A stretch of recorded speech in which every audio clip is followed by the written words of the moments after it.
Donc ce matin, on va traiter de la diffusion pour un problème à symétrie cylindrique. Donc dans le cours précédent, on a établi l'équation de diffusion. Donc à une dimension, c'était ça.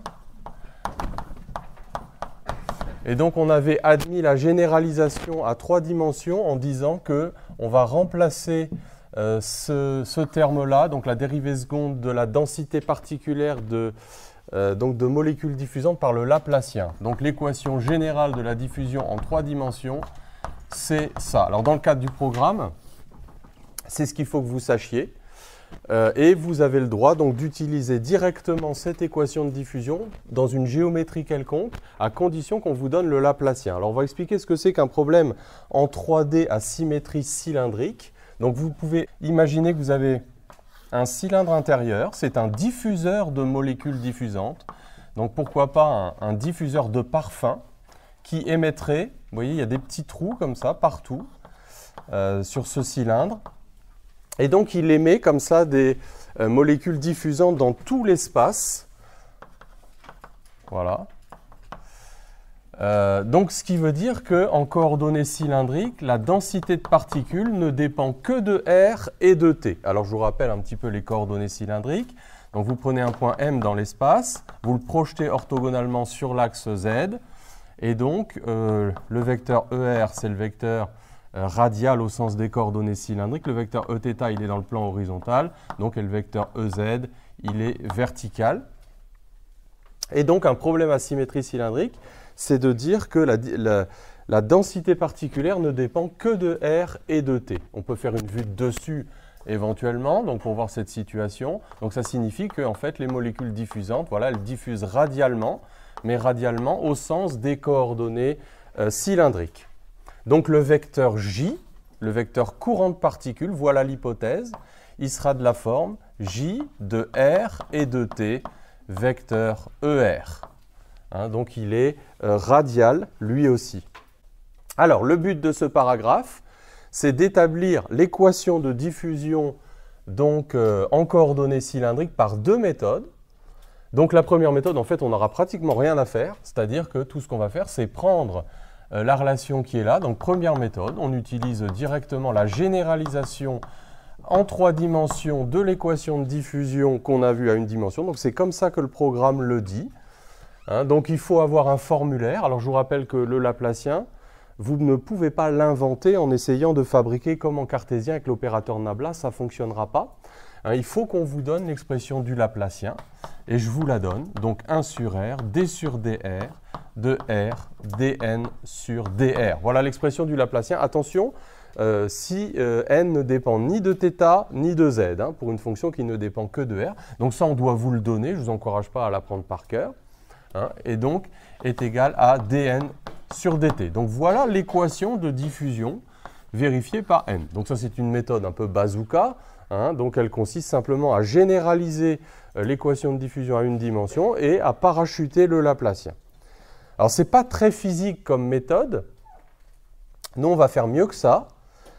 L'idée, la deuxième méthode, c'est de refaire le bilan de particules. Donc on dit qu'on a un problème à 3 dimensions, parce que vous voyez qu'en fait, cette diffusion n'est pas unidirectionnelle. Vous voyez que ce qui change fortement par rapport au cas où les molécules se diffusent le long de l'axe du tuyau, c'est le fait que ici, le vecteur J change de direction en tout point de l'espace. Donc c'est en ça qu'on dit que c'est un problème en 3 dimensions, c'est plus un problème unidirectionnel. Alors, la deuxième méthode donc, consiste à faire le bilan de particules. Le bilan spatial, le bilan temporel, tel qu'on l'a vu dans le problème unidirectionnel. Et vous allez voir, ça va se passer très très bien. Alors, la petite phrase magique, c'est quoi? Je ne vais pas l'écrire au tableau. Je calcule de 2 façons différentes la variation du nombre de molécules diffusantes dans un volume d'étau. Alors tout va être le choix du volume d'étau, c'est ça qui va être important, et pendant un intervalle de temps dt. Je répète, je calcule de 2 façons différentes la variation du nombre de molécules dans un volume d'étau pendant dt.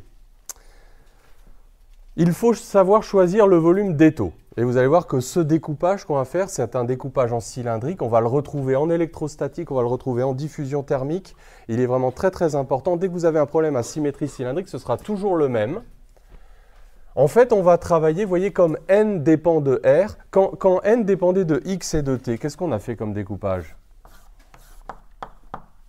On a fait un découpage entre x et x plus dx. Pourquoi? On a expliqué pourquoi dans la démonstration. C'était pour pouvoir considérer que n était uniforme sur le petit volume. Voyez?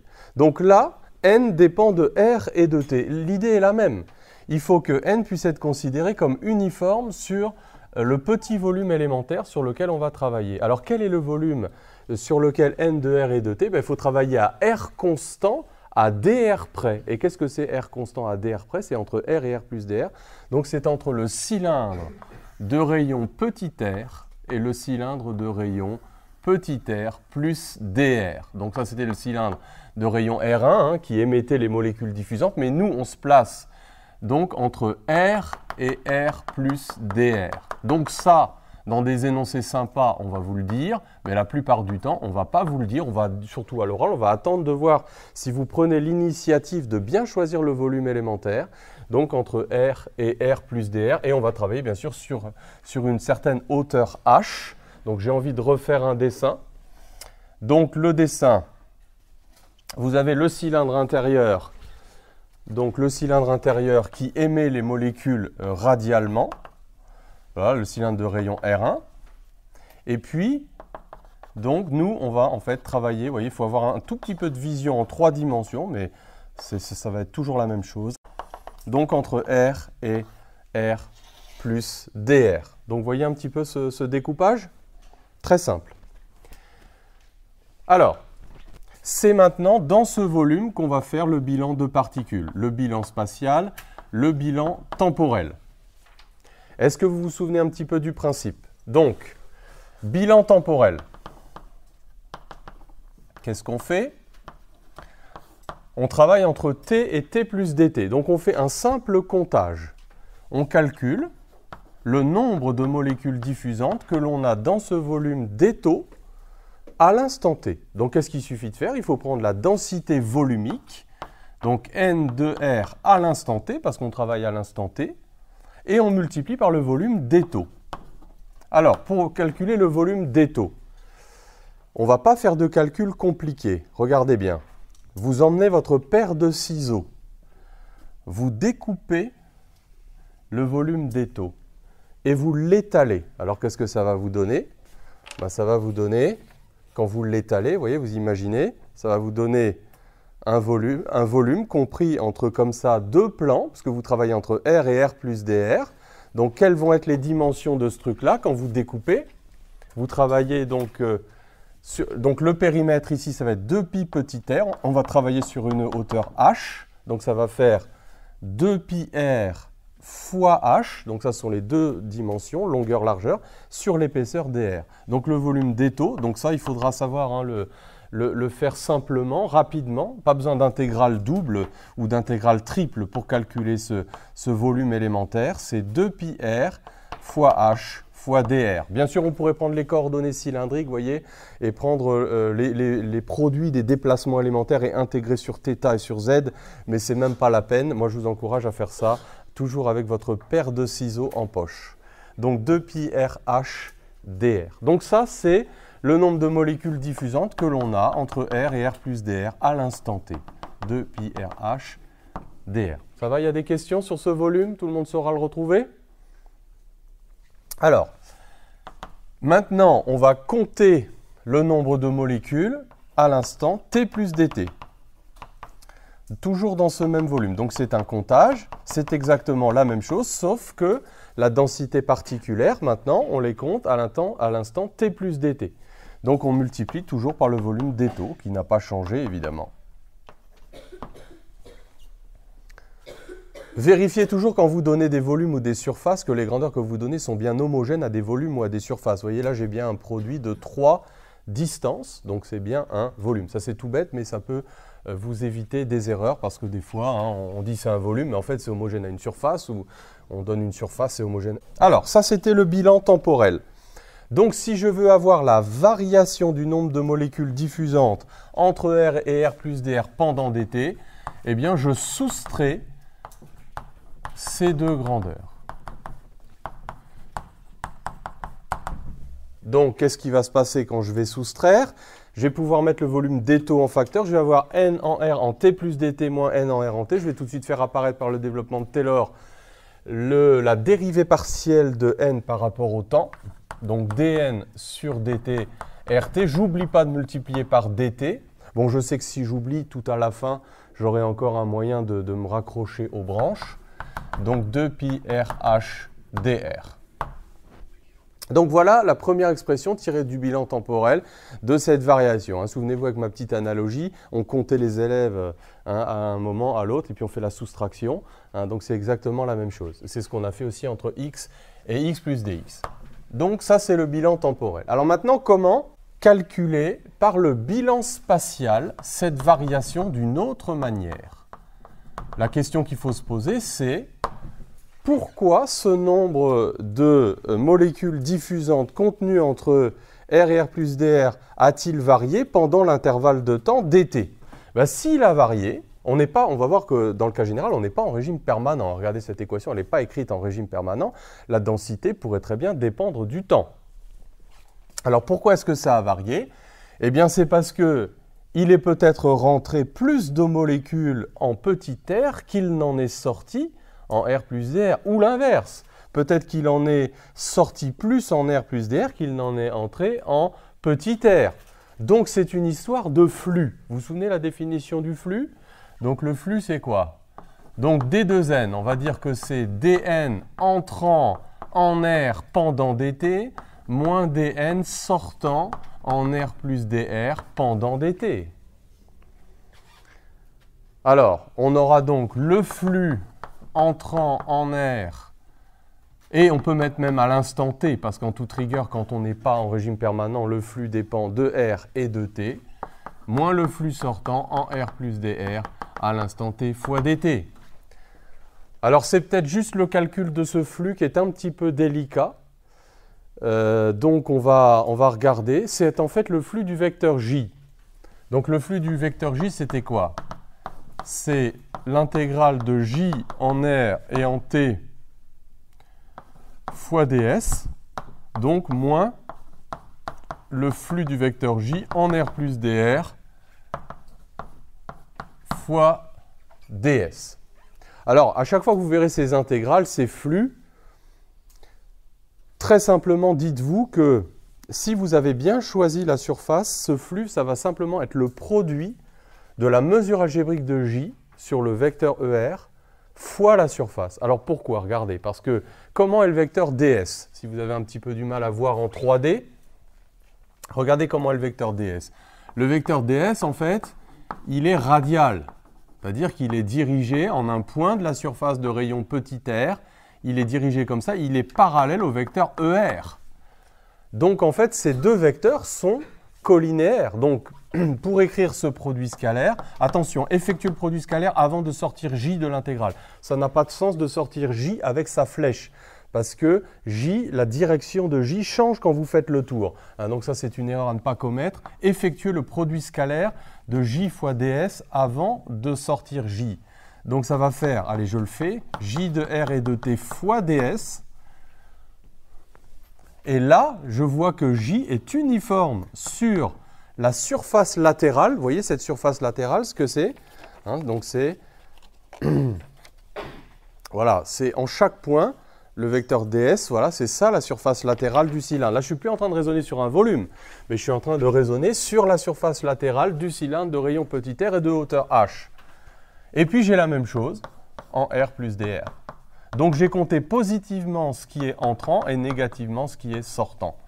Bien qu'en réalité ce soit plus subtil que ça, parce que comme je travaille en mesure algébrique, même si les mots, ça c'est une petite remarque que je fais au passage, même si les molécules se déplaçaient dans l'autre sens, sachez que tout ce que vous faites continue d'être vrai. Donc vous raisonnez comme si ça allait dans le sens des R croissants, mais ce n'est pas sûr. Enfin, bon, pour simplifier l'idée, raisonnez comme si les molécules allaient dans le sens des R croissants pour fixer les idées. on peut sortir les j de l'intégrale. Donc qu'est-ce que ça va faire? Ça va faire j bar de r et de t. Alors combien vaut la surface du cylindre intérieur? Attention, c'est là qu'il ne faut pas vous emmêler les pinceaux entre les surfaces et les volumes. Je ne demande pas le volume, je demande la surface. Donc dans notre découpage, qu'est-ce que ça fait? On a encore nos ciseaux en poche, on les sort, on découpe. Donc on a un rectangle donc de hauteur 2πr ou de longueur suivant qui est le plus grand, peu importe. Donc 2πr fois h. Et puis ici, donc on aura moins la même chose, mais en r plus dr. Alors attention, le gros piège ici, c'est que c'est 2π r plus dr. Vous voyez, souvent on n'oublie pas le fait que j, on doit le prendre en r, j, on doit le prendre en r plus dr, mais là où on se plante, c'est dans la surface. Vous voyez, hein, donc faites bien attention, ici c'est r plus dr fois h. Alors là, surtout, le truc à ne pas faire, il y a un truc à ne pas faire, il y a un truc à faire. Ça, c'est des petites choses techniques qui font que vous arriverez au bout du calcul ou que vous n'y arriverez jamais. C'est qu'on est très tenté, quand on voit j de r plus dr, de dire, ça c'est j en r plus dj sur dr fois dr, faire un développement de Taylor uniquement sur j.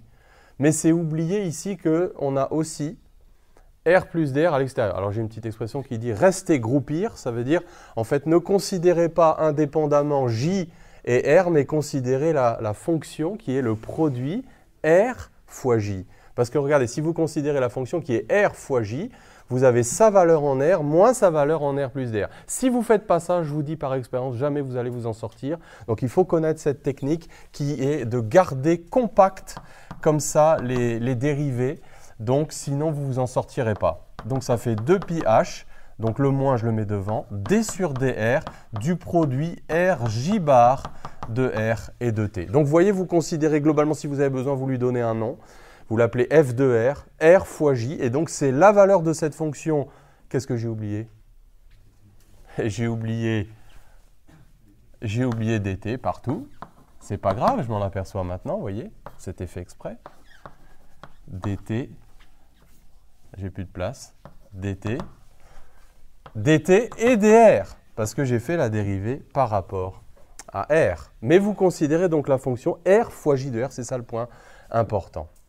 Alors, vous vous souvenez un petit peu de l'esprit de ce qu'on a fait avec la loi de Fick. Qu'est-ce qu'on a fait avec la loi de Fick? Maintenant, l'idée, vous voyez, l'idée, le fil conducteur est exactement le même que quand vous êtes avec quelque chose d'unidirectionnel selon l'axe des x. Le fil conducteur, maintenant, c'est de réinjecter la loi de Fick pour donner le lien entre j et petit n. Ah oui, parce que je vais recoller les morceaux tout à l'heure. Remarquez, j'aurais pu arrêter le bilan ici déjà et faire un premier bilan. On fera la loi de Fick après, on appliquera la loi de Fick après. Donc, alors c'est peut-être un petit peu impressionnant comme ça, mais en réalité, pris étape par étape, ça n'a rien d'impressionnant. d de n de r et de t, donc dt 2πr h dr, donc ça c'était le bilan temporel, est égal à moins 2πh dt dr, d sur dr de r j bar de r et de t. Bon, vous verrez qu'en diffusion thermique, on aura vraiment la même équation. On ira même un petit peu plus vite quand on le fera, parce que c'est exactement la même chose. On sort le sabre laser. Allez, tout doit se simplifier. Enfin, tout doit se simplifier. Disons que tout se simplifie, ou presque. Attention, il y a un truc qui se simplifie pas là, on dirait. C'est le petit r. Il faut le garder, lui. Hein, il est là. Il faut laisser parler les équations. Et donc, on se retrouve avec d sur dt. Allez, le petit r, là, je vais le faire passer de l'autre côté. Moins 1 sur r égale moins 1 sur r d sur dr de r j bar de r et de t. Donc, jusqu'à présent, voilà où nous a mené le bilan. Donc, là, maintenant, qu'est-ce qu'on va faire? On va introduire la loi de Fick. Donc la loi de Fick qui nous dit que J, c'est moins gradient de petit n. Alors je vous rappelle la signification, moins D, gradient de petit n, D le coefficient de diffusion, donc ça c'est une donnée du problème. Je vous rappelle la signification de la loi de Fick, on va vous la demander à chaque fois, il faut la rappeler à chaque fois. Donc elle signifie que J, le vecteur J courant surfacique de diffusion est d'autant plus intense que les inhomogénéités dans l'espace de la densité de particules sont grandes, et ça c'est mesuré par le gradient, et aussi que J donc est orienté des zones les plus concentrées vers les moins concentrées, parce que le gradient, lui, il est dirigé des zones les moins concentrées vers les zones les plus concentrées. Donc on va écrire ça, on va écrire les coordonnées du gradient. Allez, vous devez les connaître en coordonnées cylindriques et en coordonnées cartésiennes. Bon, en sphérique, ce serait peut-être un petit peu exagéré, quoique je vous y encourage. Donc on est dans la base locale ER, Eθ, EZ. Bien évidemment, on est dans un cas simple, hein, et pratiquement on vous demandera que ça. C'est lorsque le n ne dépend que de R, on est dans un problème invariant par rotation, invariant par translation le long du cylindre. Donc ces deux termes-là sont nuls parce que n ne dépend ni de θ ni de z. Et donc le gradient, c'est simplement moins d. Et on peut même mettre une... Ah non, on ne peut pas mettre une dérivée droite parce que ça peut dépendre du temps. Mais au niveau des coordonnées d'espace, ça ne dépend que de petit r. Donc moins d, d rond n sur d rond petit r. Et donc je réinjecte ça ici. Moins, moins, ça fait plus. Je sors le d de la dérivation. Et bien sûr, devinez ce qu'on va retrouver. Eh bien, on va retrouver évidemment la formule.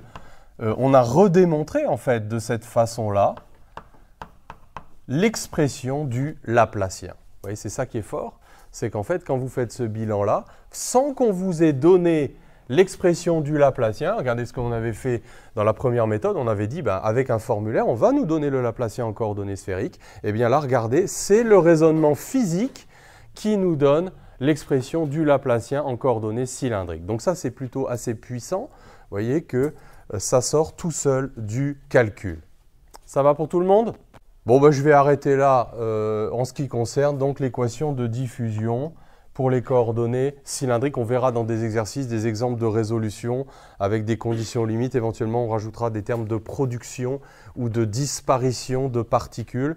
Mais l'essentiel est là, vous avez l'équation de diffusion. Après, donc, on apprendra à la résoudre.